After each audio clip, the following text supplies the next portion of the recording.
Oh. Sarvadharmastapakatvam sarvadharmaswarupakaha acharyanam mahacharyo Ramakrishnaya te namaha. O establisher of all the faiths, embodiment of all the religions, the greatest teacher among all the teachers, O Sri Ramakrishna, my salutations to you. Sri Ramakrishna telling in a very harsh words for that matter, the pathetic condition of the householders, and only way to come out of that is develop intense renunciation for the lust and greed. Have intense determination that I will not get entangled by these fetters of the Maya, by this web of the net of the fisherman. I will not get trapped in it, and all my efforts will be to get out of this net. And with that strong determination, the householder, the bound soul can get itself free. And then Sri Ramakrishna told us that a very beautiful story about the two farmers. One farmer with the intense determination of bringing water from the river to his field, digging the channel all through day, that back-breaking work, even shouting and scolding his daughter and his wife, to the extent that even the spade with which he was making that channel, he took that spade as if he was going to hit his wife with that spade. Finally, he succeeded in bringing water to his field, and then he was satisfied. Then he went home. Then he went home in a cool manner, told his wife, now give me some oil, prepare smoke for me. I will take bath, I will have food, and I will enjoy my smoke. And then he slept to his heart's content. That is the type of a person who works with strong determination. And the other farmer, the moment his wife comes to him telling him, why you are wasting your time like this? You can do this tomorrow also. He was also digging the channel to bring water to his farm. The moment his wife uttered these words, he threw the spade aside. The first farmer, in fact, he went with that spade as if he was going to beat his wife with that spade. Get away, let me do my work. And this fellow, the moment his wife says, he just threw the spade away. Come, let us go home. I will take bath. I will have food. I will have some rest. This I will do later. Now Sri Ramakrishna says, that is a very mild determination, and it will lead us nowhere. If we have to get out of the net of Maya, if we have to get out of that fisherman's net, we have to have a strong determination to come out. Only then we can come out, Sri Ramakrishna says. So with that story, he had brought this point, and now today he is going to tell something even harsher. Sri Ramakrishna asks Vijay Krishna Goswami that how is it that earlier you used to come meet me so often. Now your visits have become so few. Now you don't come like before. What is the reason? Then Vijay Krishna Goswami says, sir, I very much wish to come every day, but I'm not free. Now see the how a person of Vijay Krishna Goswami's status, spiritually highly evolved soul. Now he is saying, I wish to come to you very frequently, but I'm not free. I have accepted work in Brahmo Samaj. Now he's the main preacher in Brahmo Samaj. He's a paid preacher. He gets salary from them. He cannot get time to come and visit Dakshineshwar and meet Sri Ramakrishna. See, such an enlightened soul getting trapped because he has to earn. And then Sri Ramakrishna says that it is the woman in gold that binds man and robs him of his freedom. See, now you don't get time. You cannot be free now. Now you have taken him this job. You are a paid preacher with the Brahmo Samaj. So how can you find time? And all this is, Sri Ramakrishna says, basically it is all because of woman and gold. It is woman that creates the need for gold. Now basically when Sri Ramakrishna says this woman and gold, it is not a woman as such. It is the Kama Kanchan. It is the Kama Kanchan which deprives man of setting himself free. For woman, one man becomes slave of another and so loses his freedom. Now he has got entrapped in that, whirlpool of Maya, whirlpool of lust and greed. Then he cannot act as he likes, Sri Ramakrishna says. And then Sri Ramakrishna says, the priests of Govindaji at Jaipur were celibates at first. Now he's telling a story, very interesting story again, that how priests at one point of time, they had evolved themselves to such a higher spiritual plane. Even they had to suffer. And Sri Ramakrishna tells this story. The priests in the temple of Govindaji at Jaipur were celibates at first. And at that time, they had fiery natures. They were absolutely fiery in their spirit. Once a king of Jaipur sent for them, but they did not obey him. The king asked them, you come and do this service for me. And these priests, the celibates, they were so very fiery. They didn't go. They said to the messenger, ask the king to come to see us here. We cannot come. See their kind of evolvement. For them, only order to be accepted is the order of the Lord, not of a human king. After consultation, the king and his ministers arranged marriages for them. And from then on, so king somehow he trapped these priests of Govindaji temple to get married. And that was the end of it. From then on, the king didn't have to send for them. Then the king didn't have to send messengers to them, you come and do this for us. They would come to him of themselves and then say, Your Majesty, we have come with our blessings. Here are the sacred flowers of the temple. Deign to accept them. And then they came to the palace, for now they always wanted money to run their families. Till the time they were celibates, they were in a very, very high spiritual plane. Who is king ordering us to come to him? Let king come to us. That was the mood they were into. The moment king trapped them to get married. Now, king didn't even have to send messages to them. They on their own, they would come to the king. Oh king, take these flowers of the temple, take this prasad, take this tirtha, take this charanamrita of Govindaji and give us something in return. They came to the palace, for now they always wanted money for one thing or another. The building of a house, the rice-taking ceremony of their babies, the rituals connected with the beginning of their children's education, and they were trapped in that whirlpool. So that was what Sri Ramakrishna told about the once upon a time highly evolved, spiritually evolved priests of Govindaji temple. The moment they got married, everything went through. Everything went down the drain. Now Sri Ramakrishna says, he is telling another story of the similar, in similar context. There is a story of 1200 Nedas and 1300 Nedis. Now Neda is a person who has shaved off his head. Monks, normally monks and nuns, they shave off their heads. So Nedas are the monks, Nedis are the nuns. Veerbhadra, the son of Nityananda Goswami, had 1300 shaven-headed disciples. He had 1300 disciples, monks, who had shaved their heads clean. They attained great spiritual powers. They alarmed their teacher. Now these celibates, these monks, they were in such a wonderful spiritual state that in fact their teacher Veerbhadra, he was alarmed to see their progress.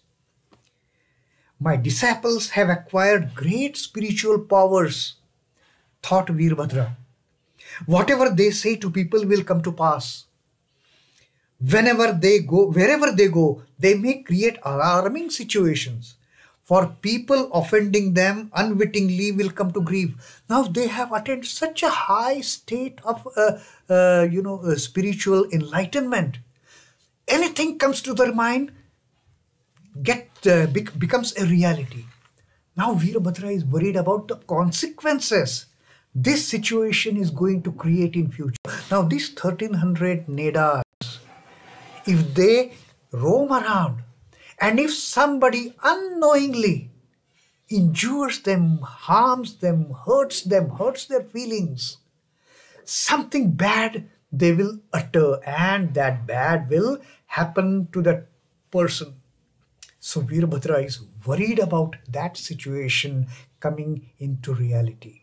Now he has to control his 1300 Nedas, 1300 clean-shaven disciples. Wherever they go, they may create alarming situations, for people offending them unwittingly will come to grief. Thinking thus, Veerabhadra one day called them to him and said, "See me after performing your daily devotions on the bank of the Ganges. Come and meet me. I have got something to tell you, very important." These disciples had such a high spiritual nature that while meditating, they would go into samadhi and become unaware of the river water flowing over their heads during the flood tides. Then the ebb tide would come and still they would remain absorbed in meditation. That was the kind of austerities they used to get into. They were unawares what is happening around them. Their mental state was, it was kind of, they were in samadhi. Their minds had crossed the Sahasrara and they were into their own divine realm. Now Veerabhadra told them, after your ablutions, after your meditations, after your worship, you come and meet me. Now 100 of these disciples had anticipated what their teacher would ask of them. Out of these 1300, 100 Nedas, they knew what, because they were all now all-knowing kind of. They are omniscient. They could read their guru's mind. So 100 of these, they knew what their guru is going to tell them once we go back after our worship. Lest they should have to disobey his injunctions, they had quickly disappeared from the place before he summoned them. They knew our teacher is going to ask us to do something. How can we refuse our teacher? So better not to go itself. So before they got the call from the guru, before these Nedas, they got call from the teacher, from Veerabhadra. 100 of them, they just vanished from that place. So they did not go to Veerabhadra with others. 1200 went. 100, they just remained absconded. The remaining 1200 disciples went to the teacher after finishing their meditation. Veerabhadra said to them, "These 1300 nadis, these 1300 nuns will serve you. I asked you to marry them." Now, these 1200 Nedas, they were ordered by their guru to marry these 1300 nuns, nadis. I asked you to marry them. That's what Veerabhadra told them. "As you please, revered sir." The moment he said, "Yes, sir, we will obey whatever you say, because for us, Guru's word is ultimate." "As you please, revered sir," they said. "But 100 of us have gone away. They are not with us. We are only 1200 here and the nuns are 1300. So that doesn't matter. Thenceforth, each of these 1200 disciples had a wife." So 100 of nadis were also spared up for that matter. So 1200 Nedas and the 1300 nadis. Out of that, 100 Nedas ran away. So 100 nadis also were spared. Thenceforth, each of these 1200 disciples had a wife.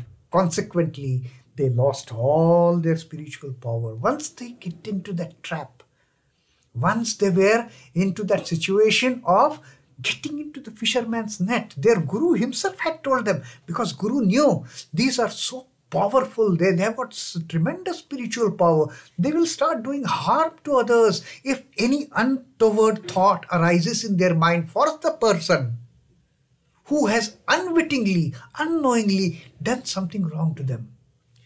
So now they have married and set the one of thenceforth each of these 1200 disciples had a wife. Consequently, they lost all their spiritual power. Their austerities did not have their original fire. That fiery spirit had gone. The company of women robbed them of their spirituality because it destroyed their freedom. They were no more free to do meditation, to do worship, to do austerities to their heart's content. Now they were the bound souls. Then Sri Ramakrishna tells Vijay Krishna Goswami that you yourself perceive how far you have gone down by being a servant of others. Now you have taken up a job. You are working. You don't find time to come and meet me. You don't find time to pursue your spiritual intents, to pursue your spiritual practices, to pursue your spiritual austerities. You don't find time now. Again, one finds that people with many university degrees now, this is the typical situation that was happening in Bengal at that time. The entire young crowd was rushing to universities to get the university degrees, and scholars with their vast English education. Everybody was going after English education or towards the university degrees. And what was the objective? Objective was serving the Englishmen, serving the British, because that time India was ruled by the East India Company. Service under their English masters and are daily trampled under their boots. Sri Ramakrishna was so much worried about the situation that was going to come, and what he anticipated in late 1800s actually has come out to be true. With all that education, with all those degrees, with all that knowledge, what ultimately is happening? We are getting trapped into serving our masters. Those days, there were the English masters. Now, we have some other masters. The one cause of all this is woman, Sri Ramakrishna says. He is very harsh as far as teaching the householders is concerned. They have married and set up a gay fair. A merry mart they have set with their wives and children. Now they cannot go back, much as they would like to. Now they cannot, they have trapped themselves, Sri Ramakrishna says. Now there is no way out. Hence all these insults and humiliations, all this suffering from slavery. This is the only reason, Sri Ramakrishna says, that we have got into this unfortunate state of getting trampled under the foot of the Britishers, under the foot of our masters, whom we have created as our masters. Instead, had we created Lord as our master, things would have been different. Once a man realizes God through intense dispassion, he is no longer attached to woman. Now Sri Ramakrishna is also showing a way out. Sri Ramakrishna says, first realize God and then get into all this. And then Sri Ramakrishna says that even if he must lead the life of a householder, he is free from fear of an attachment to woman once he realizes God.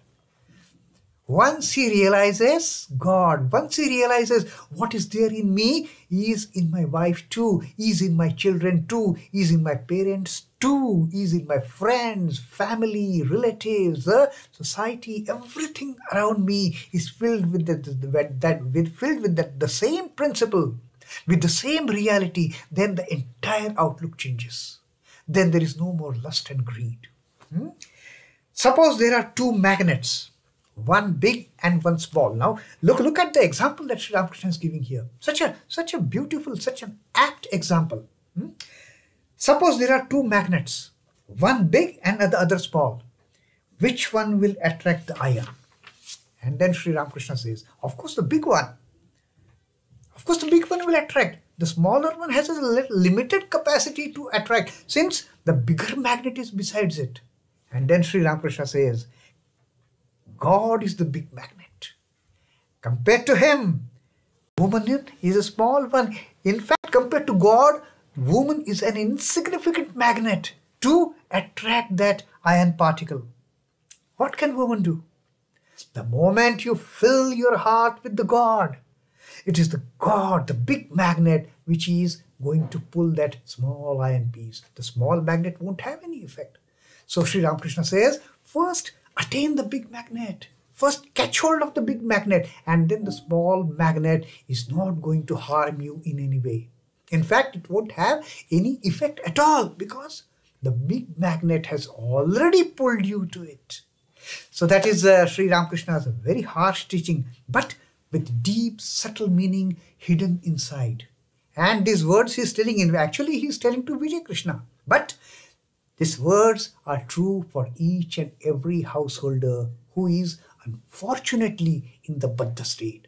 To create that awareness in that Baddha Jiva, to become Mumukshu and then try for the liberation. That is the way of Sri Ramakrishna's teaching.